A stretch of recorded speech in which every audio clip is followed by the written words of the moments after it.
ఒడిషా నుంచి ఆంధ్రప్రదేశ్ మీదుగా వివిధ రాష్ట్రాలకు తరలిస్తున్న గంజాయిని పట్టుకునేందుకు ఆపరేషన్ ఈగల్ కార్యక్రమం చేపట్టారు.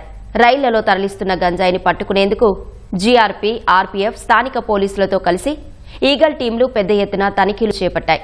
విజయవాడ వద్ద కోరమండల్ ఎక్స్ప్రెస్, తెనాలి రైల్వే స్టేషన్లో జస్సీదీహు తామారం వీక్లీ సూపర్ ఫాస్ట్ ఎక్స్ప్రెస్లో తనిఖీలు చేయగా 4 ప్యాకెట్ల గంజాయి చాక్లెట్లు లభించాయి. వీటిని చెన్నైకి తీసుకెళ్తున్నట్లు విచారణలో తేలింది. ఒంగోలు రైల్వే స్టేషన్లో ఈగల్ టీంతో పాటు పోలీసులు తనిఖీలు నిర్వహించారు. ప్రతి బోగిలోనూ ప్రత్యేక జాగిలాల సాయంతో సోదాలు చేపట్టారు. పార్వతీపురం మన్యం జిల్లా కేంద్రంలో ఈగల్ టీం ఆధ్వర్యంలో పోలీసులు, టాస్క్ ఫోర్స్ అధికారులు తనిఖీలు చేపట్టారు. రాయగడ, గుంటూరు రైల్లో బోగీలను డాగ్ స్క్వాడ్ సాయంతో సోదాలు నిర్వహించారు. ఒడిషా నుంచి గంజాయి రవాణా అవుతున్నట్లు గుర్తించామని అధికారులు తెలిపారు.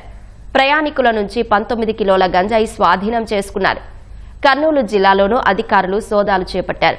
భవిష్యత్తులో ఇలాంటి తనిఖీలు కొనసాగుతాయని చెబుతున్నారు. ఒడిశాలోని సుమారుగా 5 జిల్లాల్లో గంజా పండుతుంది. అక్కడి నుంచి గంజా మనకి ఆంధ్రప్రదేశ్ ద్వారా వేరే మార్గాలకు కూడా, వేరే రాష్ట్రాలకు కూడా వెళ్తున్నట్టు మాకు సమాచారం ఉంది. ఇటీవల కాలంలో మేము స్వాధీనం చేసుకున్న 21,000 కేజీల్లో సుమారుగా 90% గంజా అంతా కూడా ఒరిస్సా నుంచి మాకు రావడం జరిగింది. కోరాపుట్టు, మల్కాన్గిరి, గంజాం ఇంకా ఇటువంటి జిల్లాల నుంచి రావడం జరిగిందని మాకు ఇన్వెస్టిగేషన్లో తేలింది.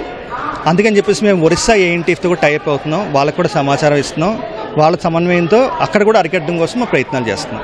ఒరిస్సా బేస్డ్ ట్రైన్స్ మీద గత 6 నెలలుగా మేము డేటా పరిశీలిస్తే 21,736 కేజీలు గంజా మేము స్వాధీనం చేసుకోవడం జరిగింది వివిధ మార్గాల్లో. దాంట్లో ట్రైన్స్ ద్వారా కూడా కొంత గంజా మేము సీజ్ చేసినట్టుగా మేము కనిపెట్టాం. బట్ నెట్వర్క్ బ్రేక్ చేయడం కోసం ఈ ఆపరేషన్ ప్రారంభించడం జరిగింది. ప్రతి వారం కూడా 3 రోజులు ఈ ఆపరేషన్ కొనసాగుద్ది.